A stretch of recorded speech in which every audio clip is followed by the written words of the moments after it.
જિલ્લા પંચાયત અને તાલુકા પંચાયતની ચૂંટણીને અનુલક્ષીને રાપર તાલુકામાં યોજાનારી 5 જિલ્લા પંચાયત અને 24 તાલુકા પંચાયતની સામાન્ય ચૂંટણી માટે 199 બૂથ પર મતદારો મતદાન કરશે, જેના માટે આજે મોડર્ન સ્કૂલ ખાતે ઈવીએમ તથા સ્ટાફને રવાના કરવામાં આવ્યો હતો.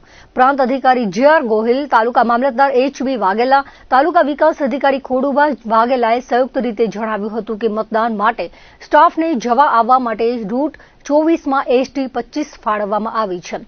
ચૂંટણી ફરજ પર કર્મચારીઓ 880 તેમજ રિઝર્વ 80 ને રાખવામાં આવ્યા છે. ઝોનલ 24 બૂથ, 199 મકાન, 199 રિસીવ ડિસ્પેચિંગ 8 રૂમમાં કરવામાં આવશે. કાયદો વ્યવસ્થા જાળવવા માટે નાયબ પોલીસ અધિક્ષક 1, 6 પીઆઈ, 12 પીએસઆઈ, પોલીસ કર્મચારીઓ 166 તથા 259 હોમગાર્ડ જીઆરડી તૈનાત રહેશે.